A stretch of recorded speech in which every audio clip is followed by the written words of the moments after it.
Hi guys! Raizo here. Welcome back to my channel. Today, magchichika-chika tayo guys. Gusto ko pag-usapan natin yung about sa like interracial relationship, yung ano yung experience ko na may asawa akong foreigner, like nung mag-boyfriend pa kami, ano yung mga nagaganap doon sa mga ganun when it comes to like, you know, what other people think about like, you know, your relationship and being a Filipina, having a foreigner husband, basically. So, yeah, gusto ko yung pag-usapan. I hope you guys enjoyed this kind of video. Comment kayo below kung ano yung gusto yung pag-usapan natin next while I'm getting ready. And that's it. Let's start. Okay, magpa-primer muna tayo. Nagpa-primer na ako lagi, guys. Yung gagamitin ko is the Professional from Benefit. So, sa mga nanonood na ng vlog ko, alam niyo naman, nakakasal ko lang sa asawa ko. So, kami ni Dan, nagkakilala kami online. If you guys wanna watch the story time, I have a story time about dun sa kung paano kami nagkakilala and all that. I will leave the link of that video below. Tapos nakita kami sa Thailand. Yun yung first time na pagkikita namin. Nag-vlog ako nung Thailand trip and that was really cringy kasi like hindi ako komportable na dun siya. So I will leave that link below as well if you guys want to watch that. Doon na nag-grow yung feelings namin para sa isa't isa. Pagkatapos nun, umuwi siya ng Pilipinas, na-meet na yung parents ko, and then bumalik siya dito sa Australia, and then we worked on my visa, and then nag-apply ako ng tourist visa, ibang visa na naman siya, para makapunta ako dito while hinihintay namin yung isa kong visa, yung prospective marriage visa. So that's what we did. And then I stayed here for 6 months, tapos umuwi ako ng Pilipinas para hintayin na ma-approve yung prospective marriage visa ko. And then while I was there, na-approve siya. So, bumalik ako dito just before New Year's. And then, we got married in April. Stop muna sa story kasi I will be using a new foundation. This is from Nice, of all stuff Nice sa YouTube. Thank you so much. She gave me the Ordinary Colors Serum Foundation. She gave me the shade 2.1Y. So, it's in medium with yellow undertones. Perfect! Alam na alam niya siguro yung shade ko. I have not opened this, so this is my first time. Wait, bakit ko siya in-open ng ganun? May pump naman siya. Walang cover yung pump niya. I think ganun lang talaga siya. Yeah. Very simple and ordinary. Okay. So, wala siyang cover yung pump niya, pero malalak mo siya. Like, pag ganun-ganun, i-twist mo lang siya. That definitely looks like it's gonna be my shade. It looks like it's gonna be a bit dark.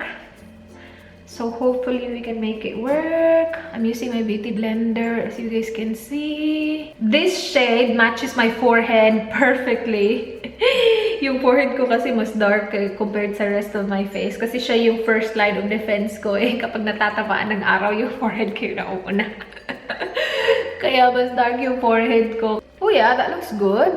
Okay, apply ko lang siya sa rest of my face. Balik sa story. Yung rason kung bakit I decided na sa Thailand magkita. Kasi ayoko na magkita kami sa Pilipinas. Tapos, I was just afraid na paano kapag hindi ko siya magustuhan tapos nandun na siya sa Pilipinas. Tapos, hindi pa kasi ako nakapunta ng Thailand. Isa yung Thailand sa mga countries na gusto kong i-visit pero ayoko mag-isa. And sabi ko sa kanya, if magustuhan natin yung isa't isa, pupunta tayo sa Pilipinas together. If not, then pupunta ka ng Pilipinas, you will do whatever you wanna do kasi plano niya talaga pumunta sa Pilipinas noon.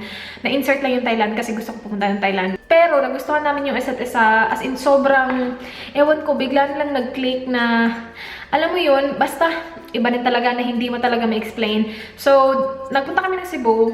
Nagpunta kami sa bahay agad-agad, galing sa Thailand, and pinakilala ko siya sa family ko, and then, yun na. Hindi ko na i-mention yung mga products, guys, ipapakita ko na lang sa inyo, tapos ililista ko din siya sa screen para makita nyo, para dire-diretso na yung chika natin. Kasi yung bago na lang naman na ginamit ko is yung ordinary lang. So galing sa Thailand, pumunta kami ng Pilipinas, nagpunta kami sa bahay, and you guys, sobrang nagigilty ako kapag iniisip ko siya ngayon, kasi nung pumunta kami talaga sa Cebu, hindi kasi ako lumalabas ng bahay. Hindi talaga ako lumabas ng bahay. Like, kahit na siguro, like, ilang steps lang siya palabas ng bahay. Like, sobrang minsan ko lang siya ginagawa. Lalo na nung nandun si Dan. Ayoko na lumalabas-labas ng bahay, guys. Pero parang kailangan kasi turista yung tao sa Pilipinas. First time niya pumunta ng Pilipinas. So, kung matinong tao ka, like, you will show him around. Pero dahil sa nahihiya ako na hindi ko maintindihan, ayoko na kung ano-ano lang iisipin ng ibang tao. Kasi alam niyo naman yung ibang tao, diba? Nakakainis lang.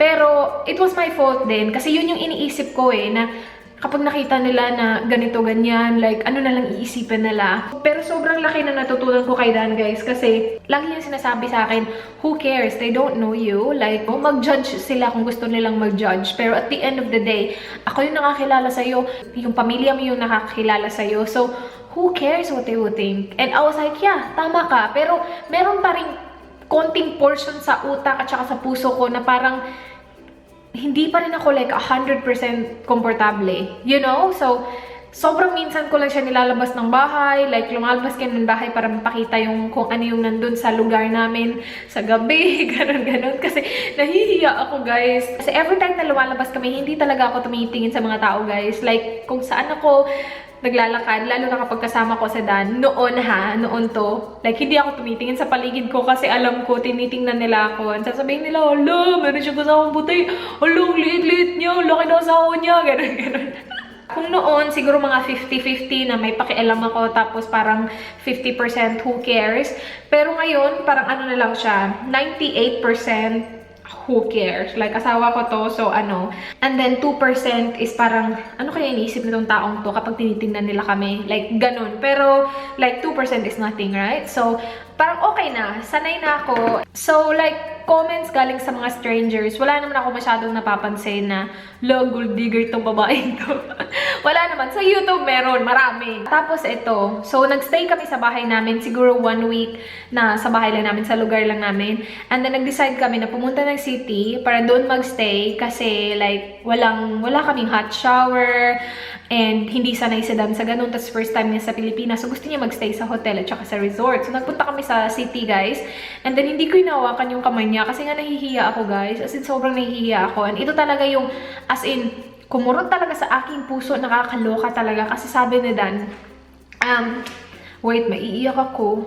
Kasi hindi ko inawakan yung kamay niya, tapos lagi ako nauuna maglakad. Kasi sa city, sobrang dami ng tao. Feeling ko sobrang lahat na ng tao nakatingin sa amin kahit na hindi ko naman talaga siya alam kasi nga hindi ko naman tinitingnan yung mga tao, diba? Pero feeling ko lang tinitingnan nila kami kasi nga, diba, si Dan, matangkad, ako, maliit, parang, So yun, lagi akong nauuna maglakad. Siguro ito yung first, second day namin sa city. Lagi ako nauuna maglakad, parang iniiwan ko siya ng slight lang naman, guys. I was so bad, like, I felt really guilty. Alam mo ba, sinabi ni Dan, umupo kami sa taxi, sabi niya, itong ginagawa mo sa akin, oh my gosh, iyak talaga ako. Sabi ni Dan, itong ginagawa mo sa akin, never na never ko itong gagawin sa'yo kapag nasa Australia ka na. So sabi ko, shit. So yun, dun ko na-realize, sabi ko, ang sama ko pala. Kasi sa Thailand, we hold hands naman. Kasi nga, wala naman akong pakialam sa mga tao dun. Pero for some reason, sa Pilipinas, lalo na sa city namin, parang sobrang nawiwirduhan ako na, like, yeah, hindi ko siya kinakahiya. Like, bakit ko ikakahiya si Dan, diba? Gwapo ko yun ni Don. Anong sinabi niya sa akin yun, parang na-realize ko, shit, ang sama-sama akong tao. So, doon na nagbago na parang, oo nga, diba? Anong pakialam ko sa mga taong to? Like, hindi nila ako kilala. Itong taong to nakatabi ko na hindi ko inahawakan yung kamay. Ito yung mas nakakilala sa akin. Like, mas importante pa ba sa akin na isipin yung kung ano yung iisipan ng iba na hindi nga alam kung sino ako, you know? So, doon ko na-realize na, Keber, kasi sabi niya, kapag pumunta ka ng Australia, I will make sure na, like, you know, hindi ako nauuna maglakad, hawakan ko yung kamay mo, I will make sure na alam mo yung ginagawa mo, kung saan ka pupunta, ganun. Sabi ko, yeah, tama naman talaga ikaw. Ikaw na talaga ang tama. Tapos ako na talaga yung napaiyak sa taxi noon. Kung ginudge ka nila,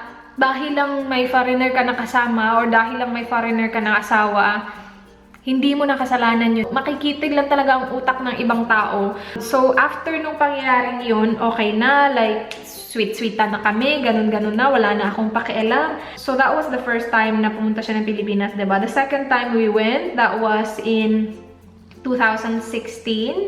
And yun na, sobrang okay na lahat, hindi na ako nahihiya, lumalabas na ako ng bahay, kahit sa lugar namin.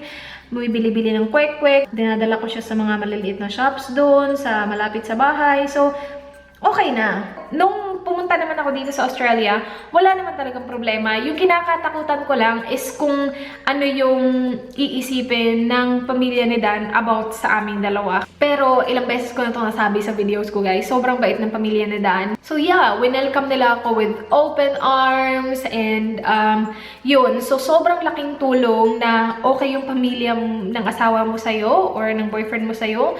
Kasi yun yung like para sa akin yun yung pinaka-importante. Wala na akong pakialam kung anong iisipin ng iba. Basta yung pamilya niya, kilala ako and kilala kami. Yung napansin ko lang dito is nakaka-receive kami ng mga like, you know, mga titig. Kapag nagta-travel kami galing Adelaide, papuntang Melbourne, nagda-drive lang kami, diba? Nagsa-stop over kami sa mga maliliit na town, tapos malayo sila sa like, you know, kabihasnan.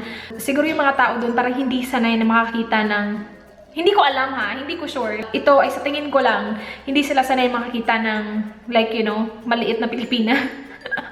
Or maliit na Asian kasama yung puti. So, nakakatanggap talaga kami ng mga titig galing sa mga tao dun sa mga lugar na yun. Which, like, you know, I completely understand. Okay lang naman, like, minsan napapatingin din naman ako na hindi ko napapansin na tinititigan ko na pala. Pero when it comes to like parinig, na mga tsaka, na mga comment, wala pa naman so far. Okay lang naman kami. Now, sa YouTube naman, ito na. Siguro naman kahit na anong gawin mo sa YouTube, like kahit na wala ka sigurong asawang foreigner, may masasabi at may masasabi yung mga tao, diba? Pero nung una guys, I was so skeptical na isali si Dan sa vlog kasi alam na alam ko na may masasabi at may masasabi yung iba. So yeah, nakakatanggap ako like gold digger ka, gano'n. Anong ididig ko? Wala siyang gold. Nakakaloka kayo. Natatawa ako sa comment ng iba kasi sasabihin, oy, 5, 10 years lang yan dyan. Uuwi yan sa Pilipinas. May anak yan sa Pilipinas. May asawa yan sa Pilipinas. Like, saan mo nakuha yung ganyan? May anak talaga sa Pilipinas. Nakakaloka naman. Hindi ko din naman mabiblame yung iba kasi that happens naman talaga. May mga tao naman talagang ganun. Pero like, yung tao na hindi mo kilala, sasabihin mo yan, like, that's way off. That's really below the belt. Nasasabihin mo, oh, iiwan ka yan after 10 years kasi may anak yan sa Pilipinas.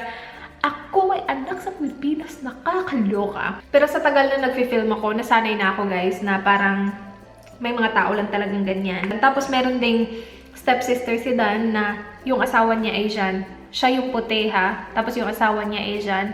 Tinatawag siyang gold digger ng ibang tao. Tapos lagi yung sinasabi sa akin, nakaka-receive ka ba ng ganyang comment? Sabi ko, yeah, sa YouTube. Tapos sabi niya, normal na normal lang yan. Ako nga yung puti, tapos yung asawa ko Asian, ako pa yung tinatawag na gold digger. You know what I mean? So, hindi talaga siya maiiwasan. And nasa sayo lang talaga kung paano mo siya i-deal. Hala, nakalimutan ko maglagay ng highlight. Usually, inuuna ko yung highlight ko guys. Ayan, natapos na yung makeup natin guys. Gusto ko tong lipstick na to. This is from Nice as well. Thank you, Nice. This is the Wet n Wild Liquid Catsuit in the shade 925B Give Me Mocha. Sobrang ganda ng formula niya. Very lightweight yung formula niya, pero very pigmented. As you guys can see, I like this a lot. Yeah, wag nyo kalimutan mag-comment below ha kung ano yung gusto nyo makita next. I hope na-enjoy nyo din yung everyday videos natin for the month of December. And yeah, yun lang. Thank you so much guys for watching.